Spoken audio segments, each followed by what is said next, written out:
As I've said before, what is a queen? This is a queen. This is a true American hero. Senator Schaefer, Nancy Schaefer. That's a queen. When this blows up, and it's gonna blow up, people are gonna remember what she started. The fire that she lit, and we're continuing to pass the torch, is bigger than we could have ever imagined. To Ramon and Rain, I love you guys. I'm fighting for you. God bless. That caseworkers and social workers are very often guilty of fraud. They withhold and destroy evidence. They fabricate evidence, and they seek to terminate parental rights unnecessarily. That the separation of families and the snatching of children is growing as the business grows because state and local governments have grown accustomed to having these taxpayer dollars to balance their ever-growing budgets. That the bureaucracy is huge. Look at who is getting paid.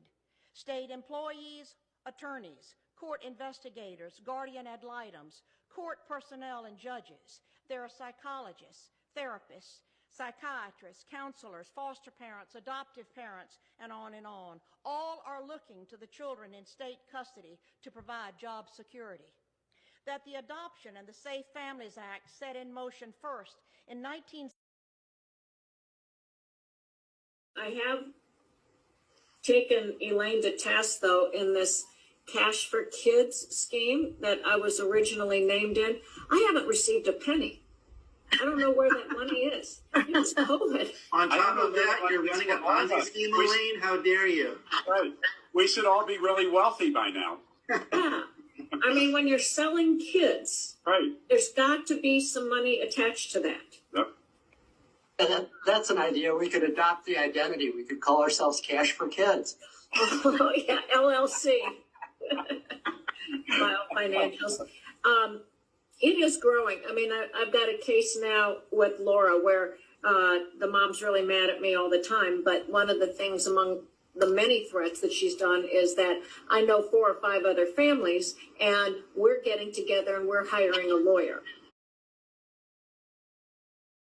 If you've ever heard rumors the family court is corrupt, here's a big reason why. Go and look up Title 5D of the Social Security Act, Child Support Enforcement Program. Local courts are incentivized to provide judgments in which they collect child support because it benefits them. This program was set up to where the federal government provides funding to these local courts in the state for every dollar of child support they collect. That's right, up to 66 cents of every dollar they collect in child support is then provided to those courts by the federal government. So you'd have to ask yourself, doesn't this incentivize creating situations where 100% custody goes to one parent? You're right, it does. Just part of the corruption most parents go through. Essentially, this causes family court judges to rule not what's right, but what's in their own best interest, corruption. Hence, creating a scenario where one parent has 100% custody and the other parent is then left paying for 100% child support. Seems unfair, right? Next time you see a struggling parent fighting to see their kid, don't say to yourself, what did they do wrong? Say to yourself, what is wrong with this system?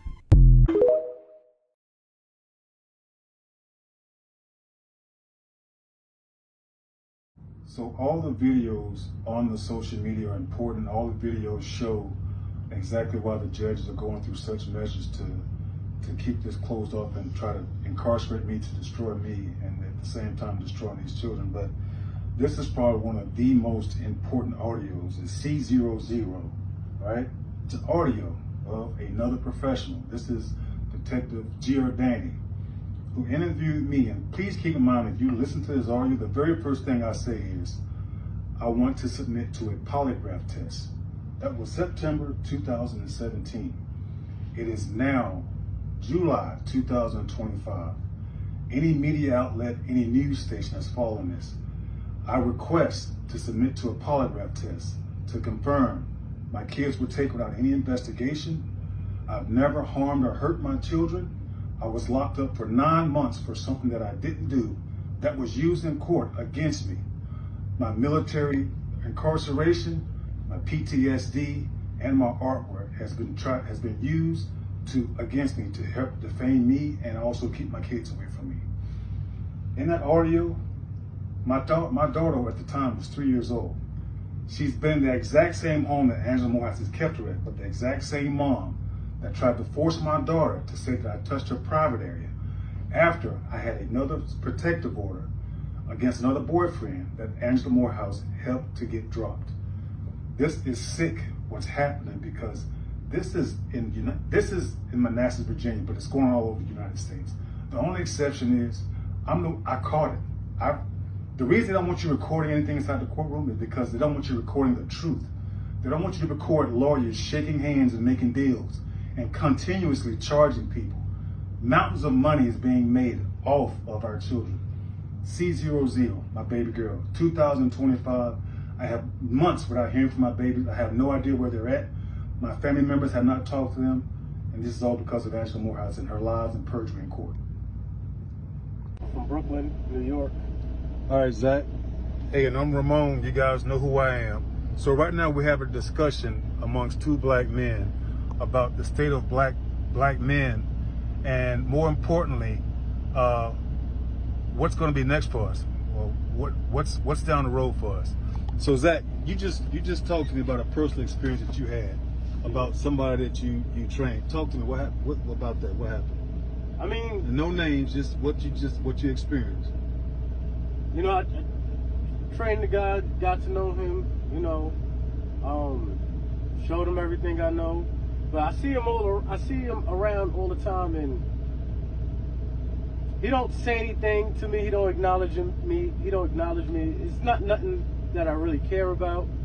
But I just noticed, like, how did it get to that point where it's like, and this isn't your first incident. Yeah, it's like you can talk to somebody today, and then tomorrow it's like, I got what I needed from you in the moment, and that's just nothing, you know? Like, people just walk past you, and it's like our own people that just walk past you. You say like our own people. Our own people that walk past you like you just don't exist. And we both talked about how we've had experiences where a white male will come in contact with us, say, hey, how you doing? But you don't get the same response from our black brother. Yeah. Does that happen a lot with you? Or is that just like maybe once a blue moon? Or is that happen all the time? All the time. All the time. Why do you think that is, man? All the time. Why?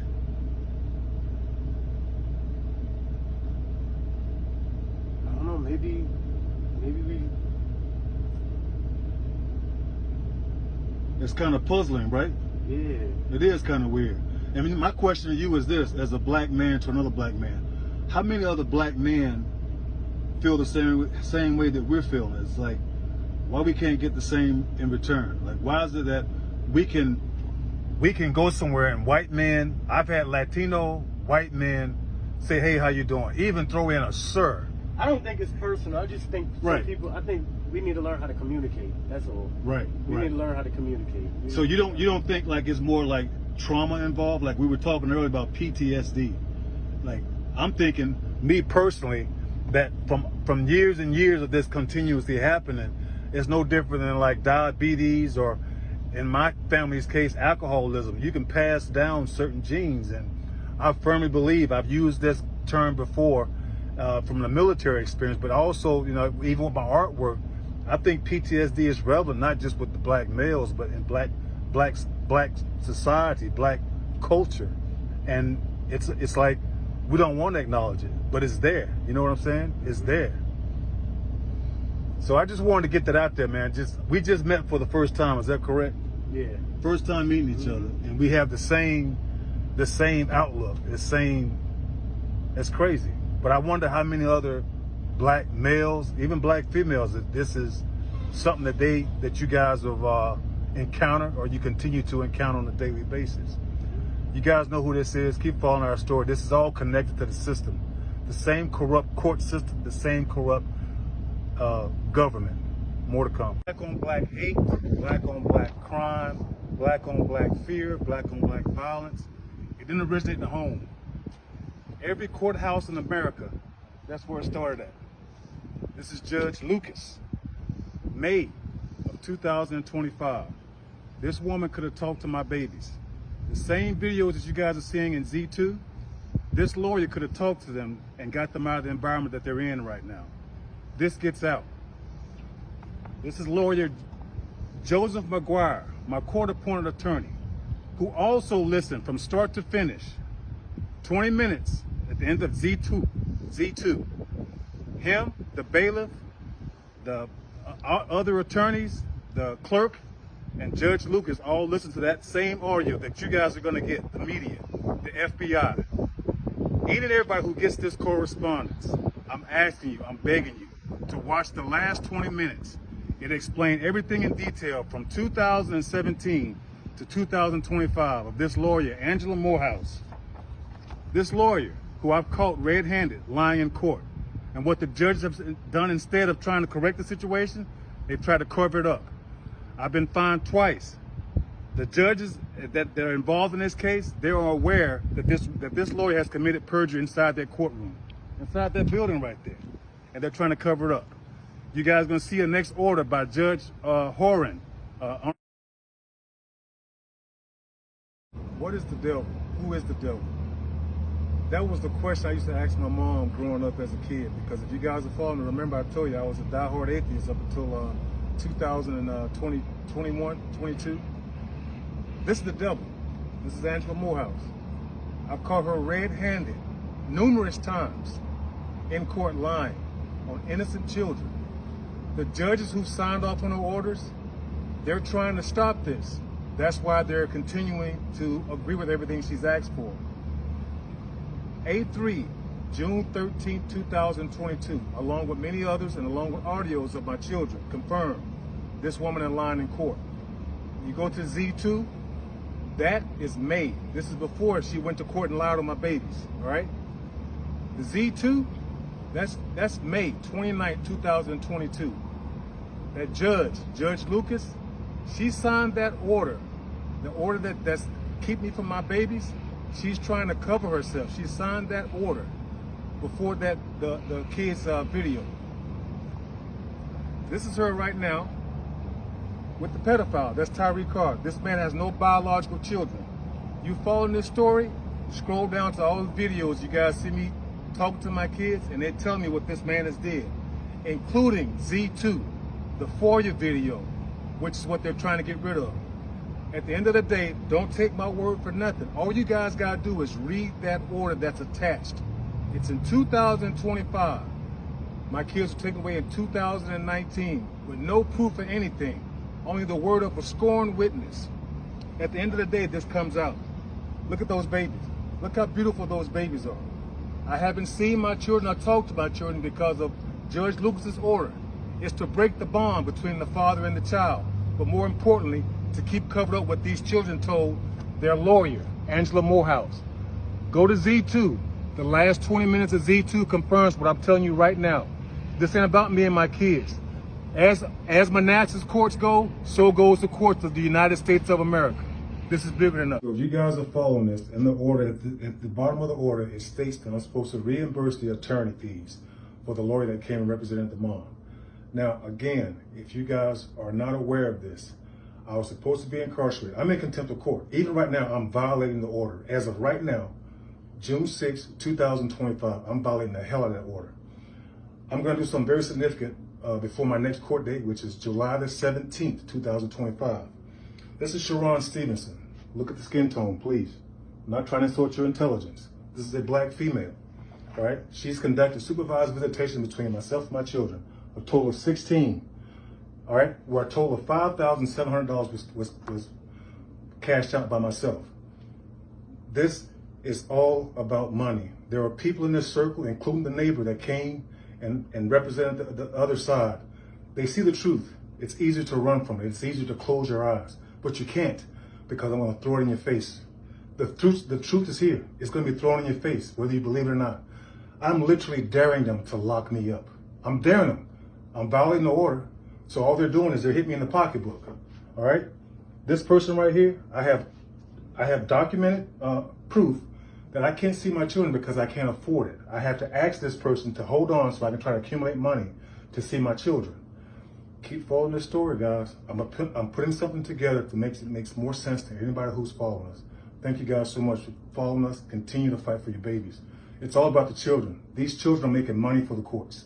Thank you, guys.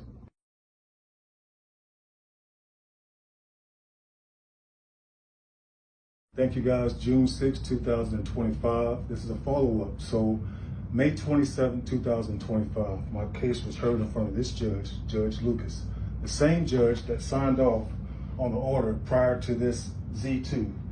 Z2 is a audio slash video of the Freedom of Information Act investigation that was done by a police officer, Officer McCarthy, who was subpoenaed but never showed up. And in that video, My Children Implement, they tell the police officer about a felony assault that took place in their home, along with other assaults by the pedophile that reside with them and their mom. This judge heard it. This judge heard it, and the most important takeaway is, if you don't know what corruption is, you will. This order is attached to this, and the most important element is for my babies, Ramon and Rain. This is my son and my daughter. I am fighting for you guys. Continue to tell the truth. No matter what you guys are doing, your daddy's coming for you, okay? Again, C00. Everything with a C or a Z or A is critical. While this judge is doing what she's doing right now, she's trying to cover her tracks, okay? Judge Lucas, this is probably the most ignorant nigga in the United States of America, because what she's doing right now, it has no bearing on what the justice system is supposed to stand for. She's trying to cover her tracks. She's trying to cover her tracks. This is bigger than me, all right? You read that order and you go back. You scroll down to all the previous videos. My children are 13 and 11 now. They're getting older. This is proof of corruption in the United States of America.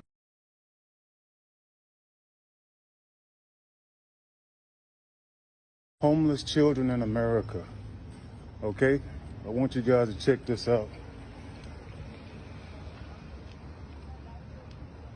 I just saw him going through the garbage can. Good morning. Thank you for calling Child. My name is Megan. My operator ID is 415. Are you calling to make a new report with us today? I am, Megan, and how are you doing today? Doing well. How are you? I'm good. My name is Ramon Lavert Harris, and I'm at 1431 West Allen Street. I just observed some children going through the garbage can, gathering food and other items. I did not approach them because they are children, but it's breaking my heart right now because my kids are going through some stuff, and I just want to do the right thing by contacting someone. Hit the wrong door. Okay. Can I ask where is Allen Street? What city are you in? I'm sorry. What was that now? What city are you in? That West Allen Street address? What city am I in? Yes. It's in Allentown, Pennsylvania. Okay. Alrighty. And then let me just go ahead and kind of get this report going here. So how many children did you observe there? 3. I got them on video. If you have an email, I can send them to you so you got the identification of the children, at least. Okay, what I'll do is what we do here, I'll take this report and then I'll be sending it over to Lehigh County, the Children and Youth Office. So they're the ones who do the investigations. If you're comfortable with it and wouldn't mind providing your phone number, I can leave that for them and they could call you possibly to retrieve that video from you, if that's okay. Yeah, no problem. Okay, thank you. All right. And then the children, are you able to say whether or not we have 3 children, were they males, females, or both? It was 2 little boys and a little girl. Okay, 2 males and a female. Any idea on approximate ages for them? The one older boy was probably the oldest, and then the little girl was probably the middle, and then there's a younger little boy, maybe, I don't know, 14, 12, and 9. Okay. And we don't have to be completely accurate here. These are just kind of ideas for the county. Once they investigate, they can fill out the correct information here. Okay. Okay. And then just while I'm copying over these addresses, Is it your understanding, were they outside of their own home, or we weren't really able to tell if that's where they live as well? Ma'am, I'm at a big shopping center. There are no homes around. Okay. They were in a garbage can. Like, the one kid was actually And in my a thing garbage is can. this. That's what prompted me to start Why? recording this.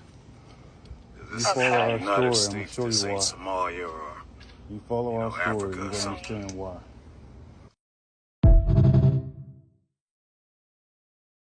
Okay, so anyone who has any doubts about how sickening this is, the 911 call that was made by the kid's mom in reference to the pedophile Tyree Carr, it's on Z6.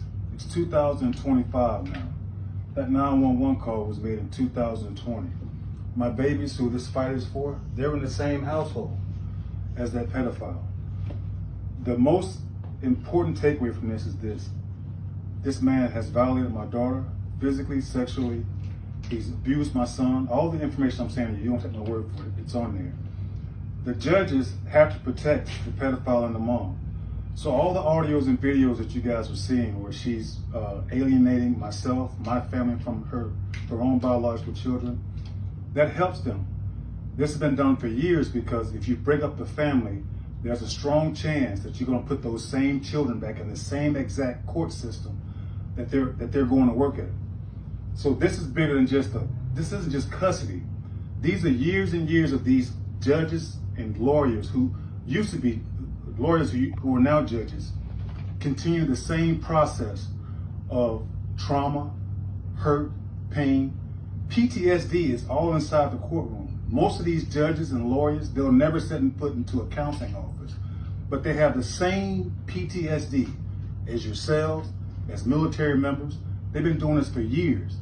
Think about what I'm telling you. A judge can sentence a man to life, to death. You think it doesn't weigh on his mind what he's doing to somebody's life? Whether they're guilty of the crime or not, you're taking life and you're using it and you're playing with it like a toy. The same thing what they're doing with these babies.